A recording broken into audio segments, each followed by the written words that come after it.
A Tale of Igor's Campaign, a less-known backstory from an Oljas Suleimanov's book Asia. Drawings and video editing by Irina Zolotova. The video text was translated and read by Natalia Bomova, a professional interpreter, site interpreterbomova.ru, email and bomova@mail.ru. Inspired and permitted by Aljas Suleimanov, Director, International Center for the Rapprochement of Cultures.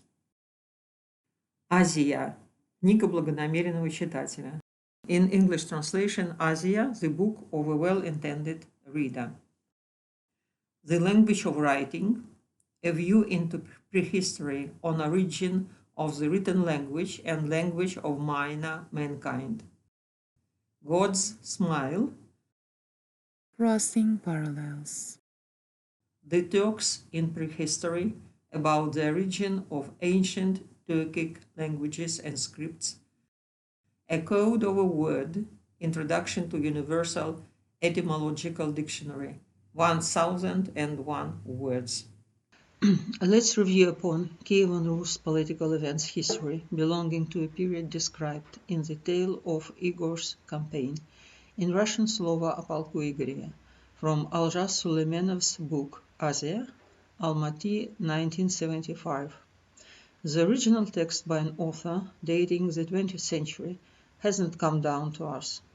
We have a copy made by Musin Pushkin in the 18th century from a manuscript by a 15th or 16th century monk copyist. The original text was reconstructed and complemented by both the 15th or 16th century monk copyist and Musin Pushkin. The amendments, as well as a version of unclarities translated in the Tale of Igor's Campaign, and Turkisms, you may review in the book Asia by Aljas Suleimanov in Russian Asia. The word about Dmitry Donskoy Zadonchina by Sophonios Rязанец, the family name may mean an unique monk, also helped to understand what the original text was like. It was written based on the Tale of Igor's Campaign text sometime after the Battle of Kulikovo in 1380. Text comments are in brackets. Said Aljas Suleimanov in Asia. In order to understand the position of the author, his attitude towards Prince Knyaz in Russian Igor, one should first determine motives urging the Seversky princes of Novgorod-Seversky land, to start a war to be lost. One should start from afar to know and understand political events in Kievan Rus during the Tale period, short name for the Tale of Igor's Campaign. In 1162, the power of Grand Prince Rostislav of Kievan Principality was threatened by his strong ally Prince Mstislav of Volhynia Principality. Rostislav is not supported both by the Kievan boyars and the Guard, Blackheads, Черные Клобуки in Russian, Karapalpak in Turkic languages. He has to share power with Mstislav, giving him the cities of Belgorod, Torchesk, Kaniv, and even the lands of Черные Клобуки. Feeling that he may be dethroned in Kiev, Rostislav turns his gaze to the steppe and goes to Khan Beluk with a proposal for the Khan's daughter to marry Rostislav's son, Rurik. The wedding came off. The support of Polovtsi, Kipchak or Cumans asserted Rostislav's power. Igor's father, Prince Sviatoslav Olgovich of Chernigov Principality, died in February of 1164. A nephew of the deceased prince, Sviatoslav Vsevolodich, established his power in Chernigov Principality by force. He expels his cousins, sons of Sviatoslav, Oleg, Igor, and Vsevolod, from Chernigov to Novgorod-Seversky land, shortly Seversky land. The wrong will not be forgiven by the brothers. It will manage their actions for 2 decades. There will be a massacre, an alliance, and politeness between them, but the true fraternal peace probably will not come. Hostility, outright and veiled, cast a shadow on the relations between brothers and Sviatoslav Vsevolodich. The Seversky princes begin a war 2 years later.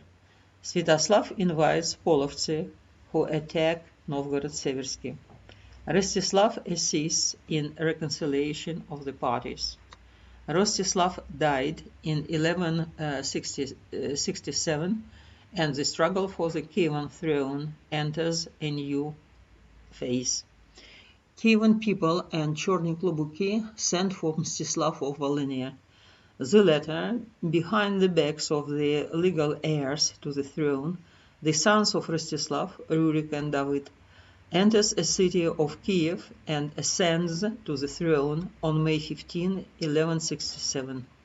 Probably Kievans and Chorny Klobuki supported Mstislav, also because he definitely did not recognize alliances with Polovtsi, who were enemies of the Chorny Klobuki, Turkins and Berendys.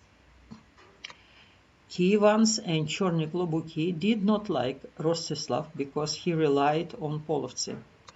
With Mstislav's coming to power, a new policy is announced in Rus on a strong note. Polovtsi are preparing a military campaign against Kiev. The Grand Prince Mstislav gathers troops and strikes out at the Polovtsi steppe, Kumania, in the spring of 1168. Many princes of Volhynia participate in this campaign. Hard-fisted Grand Prince makes Chernigovs and Seversky princes.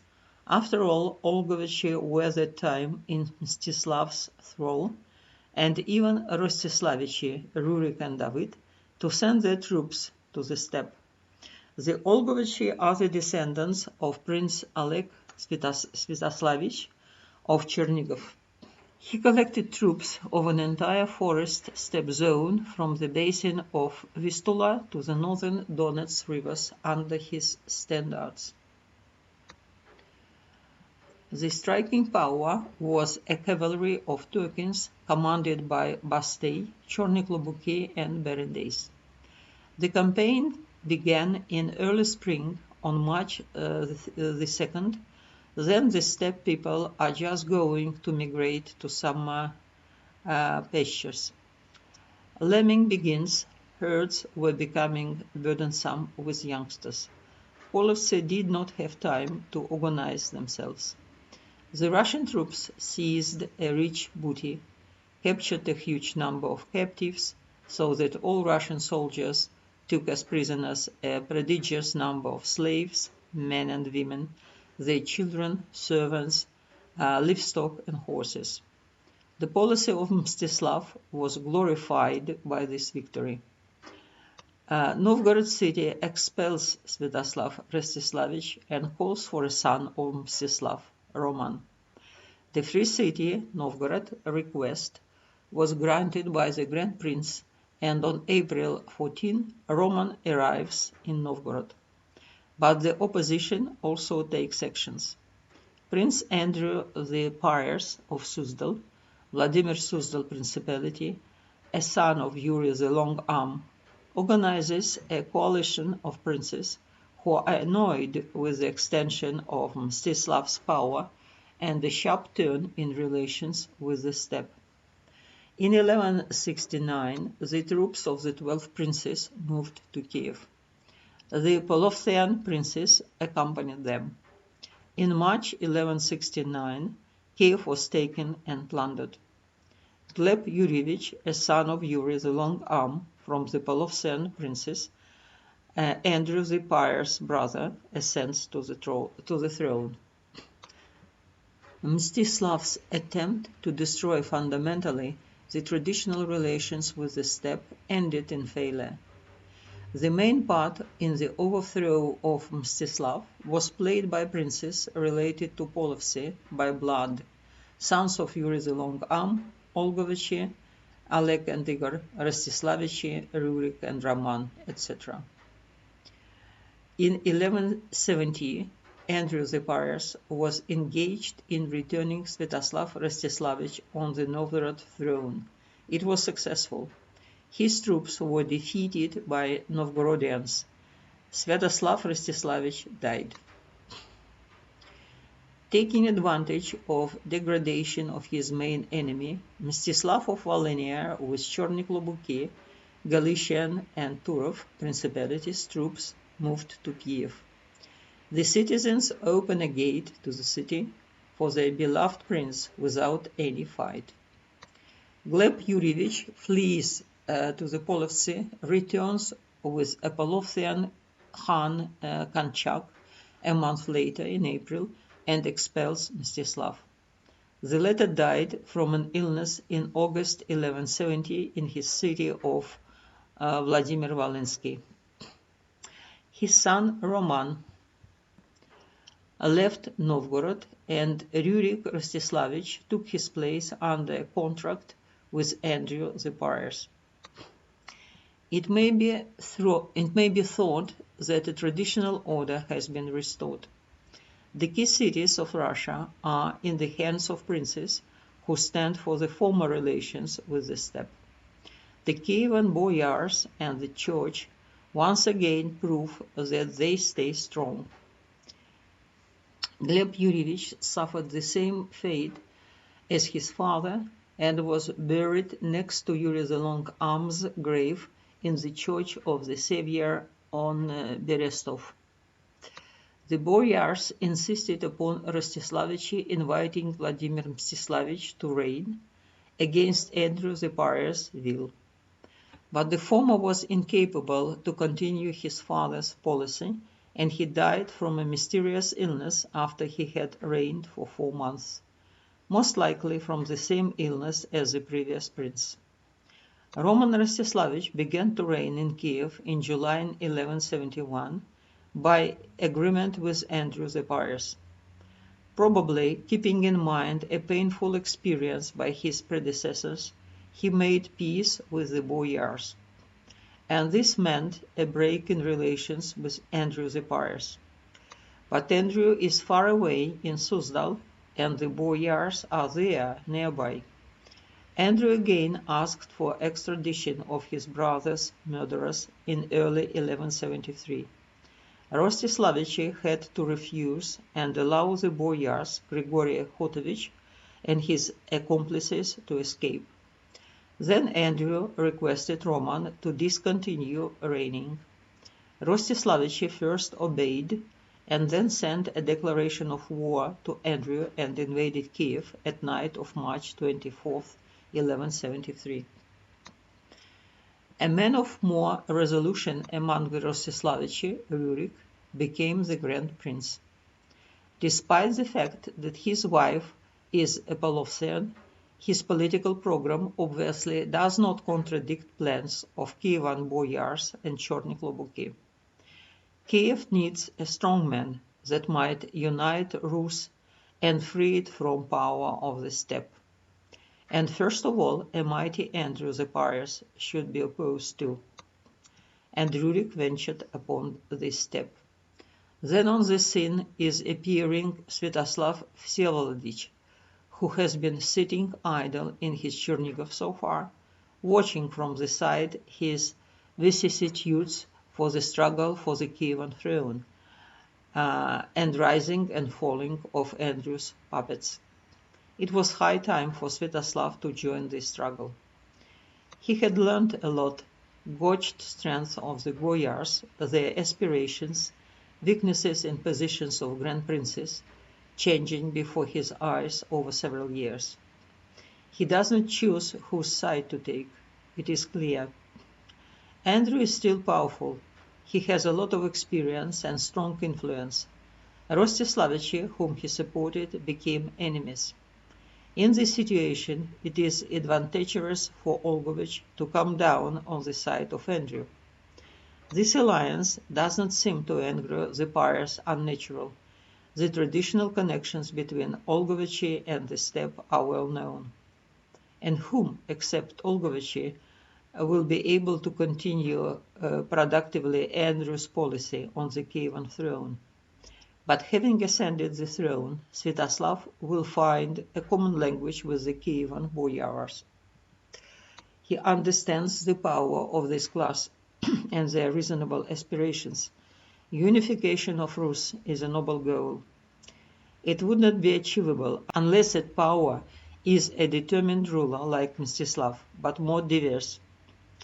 Andrew sends against the Rostislavichi an army of 50,000 men. Olgovichi, Sviatoslav Vsevolodich, and Igor Sviatoslavich joined them. The Kievan princes took refuge in Belgorod and Vyshgorod cities, which required separation of forces from the attackers. It fell on Igor's 22-year-old lot with the junior princes to attack Vyshgorod, where Mstislav Rostislavich the Brave defeated them on September the 8th, 1173. The siege of Vsevolod lasts for more than 2 months, unsuccessfully. Yaroslav of Lutsk city has arrived in Kiev by November. Having assessed the situation, he takes sides with the Rostislavichi, who promise to cede Kiev to him in case of victory. Yaroslav of Lutsk is on the throne. He is quickly replaced by Roman Rostislavich. Prince of Chernigov is waiting in the wings. It is suspected that it was him who directed Polovtsi at Rus in May of 1176. Roman sent his brother Rurik and his 2 sons against them. The troops of the Kievan princes were defeated in the battle near Rostovets. The Polovtsi took 6 cities of buried days. Sviatoslav, having learned about the accident, was delighted, according to the chronicler. The defeat of the Rostislavichi by the Polovtsi resulted in the situation where a deputation of Cherny Klobuki and Kievans arrived to Sviatoslav, informing that Roman Rostislavich had already left Kiev and had taken refuge in the city of Belgorod. Sviatoslav became the Grand Prince on July the 20th, 1176. This point should be emphasized. The defeat of Kievan prince by Polovtsi leads to a change of power. There are no precedents. In 1068, in the first battle between the Rus people and the Polovtsi, the troops of the Kievan princes, Yaroslavich brothers, Izyaslav, Sviatoslav, and Vsevolod, were defeated on the Alta River. As a result, their enemy Mstislav ascended the throne. He was invited by Kievans. It is emphasized in the tale that Mstislav showed cunning. Did Sviatoslav use the Mstislav's trick a century after the battle on Alta? Once in power, the new Grand Prince searches support against the steppe on the side, having married his side Vsevolod the Red-Headed to a daughter of the Polish king Casimir. That same year of 1179, he married off his daughter to Vladimir Glebovich of Pereyaslav Principality, making him his vassal by this act. The results were soon to show. Polovtsi, led by Konchak, attacked Pereyaslav and Posulia land on the left tributary of the Dnieper, Sula River and its tributaries, bordering the Polovtsi, burned settlements, although they did not take the city. Sviatoslav's longtime enemy, his cousin Oleg Sviatoslavich, died in 1179, and Sviatoslav convened an Olgovich Congress in Lubech city, where he finally distributed the crown domains. The Grand Prince gave Chernigov Principality to his brother Yaroslav. Igor became the Prince of Novgorod-Seversky. Sviatoslav showed himself to be a very flexible politician in the early years of his reign. He does not break up an alliance with the steppe, but also prepares foundations for future hostile relations with it. For the time being, he needs the steppe to assert his power in Rus. and to hold back his main rivals, Rostislavichi. In 1180, they start a grandiose strife and capture Kiev. Prince Yaroslav of Chernigov, with Kovui, semi-nomadic Turkic or Turkic-speaking tribe of Cherny Klobuki, and finally Igor Sviatoslavich with the Polovtsian troops under the command of Hans, Konchak, and Kabyak, came to help Sviatoslav. Kiev was reconquered in summer of 1181, but Rostislavichi dealt a devastating blow to Igor and his matchmaker Konchak in the Battle of Dnieper. The brother of Konchak, Eltut Artakovich, was killed. Two sons of Konchak were captured. Igor, as he saw Polovtsi were defeated, he and Konchak jumped into the river boat and fled from the battlefield to the Detinets, central fortified part of the city of Chernigov. Sviatoslav with his troops, obviously, is in Kiev and did not undertake anything to strike back. But Rostislavichi were tired too. As a result of the peace talks, Sviatoslav remained the Grand Prince of Kiev. Rurik Rostislavich became his actual co-ruler. Having agreed with Sviatoslav, to give him the control of Kiev, he took all the Rus land for himself. Sviatoslav actually recognizes his vassality to Rostislavichi, having married his son Gleb to Rurik's daughter. After that, Sviatoslav and Rurik live in love and agreed after matchmaking, uniting. Now, when two powerful princely lines had been reconciled, it was possible to begin implementing the Mstislav's policy towards this step, which had been looked forward by Kievan boyars at the church. Sviatoslav Vsevolodych was beaten by Polovtsi in his youth. He was in captivity. He was made up for by Iziaslav Davidovich, and now it becomes possible for him, for the first time, to repay the stepmen for their hospitality. The troops of 11 principalities, the cavalry from Torchsk city and Cherny Klobuki, participate in the campaign of 1184, with its magnitude being as great as that of Mstislav's in 1168. It is characteristic that Olgovichi, Igor Sviatoslavich, Vsevolod, and Prince Yaroslav of Chernigov pulled out of this campaign on various pretexts. The chronicler cites the excuses, but his brothers do not participate, saying, "It's too far to go down the Dnieper. We cannot leave our own lands without protection." The troops were rallied in summer, in July, and it seems to me that the Olgovichi assumed an unhappy outcome of the Kievan Grand Prince campaign. It is very likely that they expected such result with impatience. The defeat of Sviatoslav would open the way for Igor or Yaroslav to the Kievan throne, but they made a blunder. Polovtsi did not expect a summer offensive. They were defeated. 17 of their leaders were captured, and up to 7,000 Kipchak men, women, and children are brought to Rus. Igor's behavior in this unexpected situation is interesting. Having heard about the victory, he, together with Vsevolod and his nephew Sviatoslav Olgovich, goes with troops to the Mera River to make a bundle from the common victory, talking to his brothers and the whole druzhina, retinue in service of Prince. Polovtsi go to battle with Rus princes, and we will attack their homes to grab rich booty in their absence. This place in the chronicle was appropriately construed by Rybakov.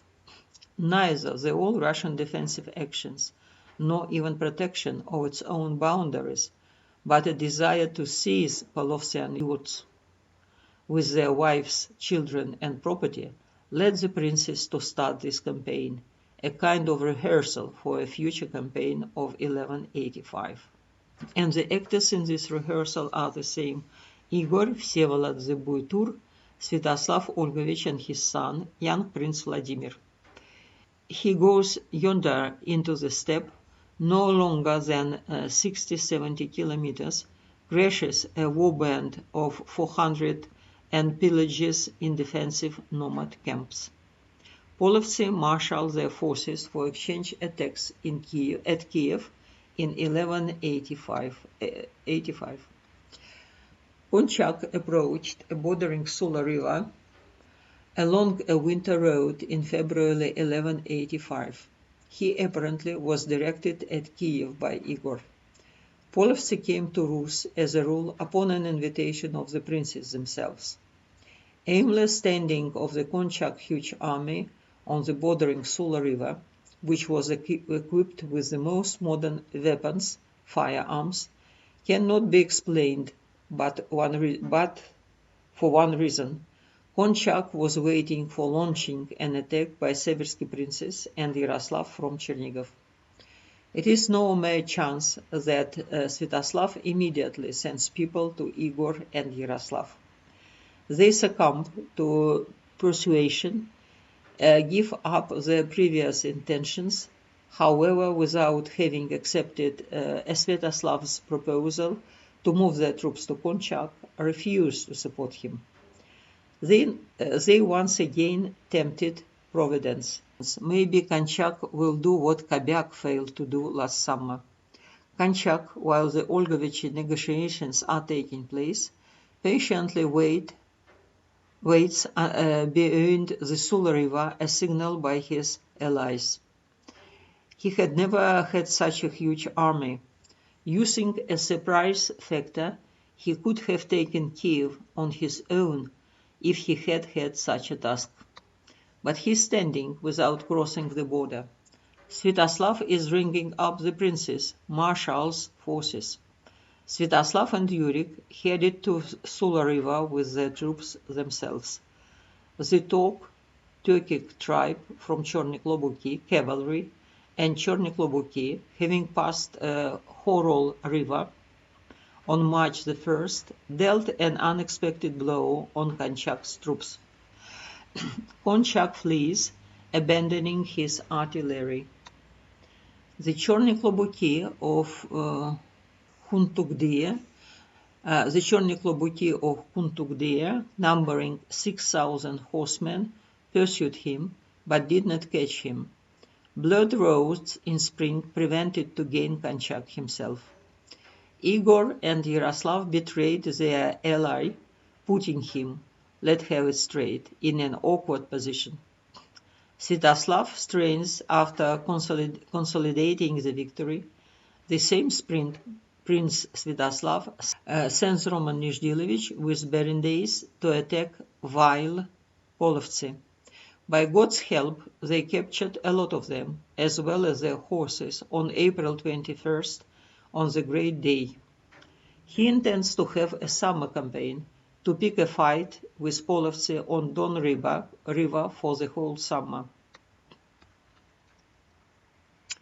But the route and the time of the planned campaign are unusual. His predecessors only repelled attacks of Polovtsy on the bordering lands, and these campaigns took a month at the most.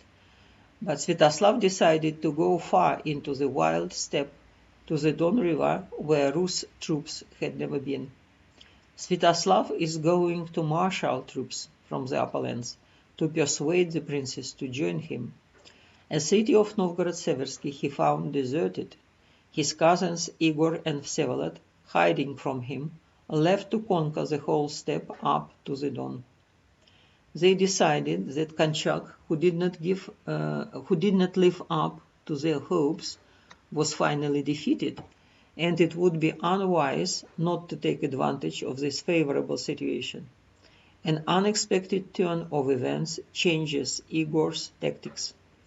They shall not rely on help of the steppe, exhausted by defeat. The situation favors a different solution to the same problem. Rus has grown stronger, the steppe has weakened. To enter Kiev, you have to win favor of the Kiev people, Boyars, and Chorny Klobuki. And that means you have to finish the step of reach the edge of it, the Don River, to conquer a mythical city of Tmutarakan, lost everywhere on the outskirts of Desh-e-Kipchak, Kumania, to get access to the sea and win honor of a great general, more reverberating than that of Svetoslav. Not Svetoslav, but Igor must win the step over, which could not have been achieved by any of the Rus princes. He must do this before Svetoslav moves to the step. And then? It is a historic reference from the book Azyar by Olzha Suleimanov, the text of the tale of the Igor's campaign, with reconstructions and complements proposed by Olzha Suleimanov and my drawings you will see in the next videos. The video text was translated and read by Natalia Bomova, a professional interpreter, site interpreterbomova.ru, email and bomova@mail.ru.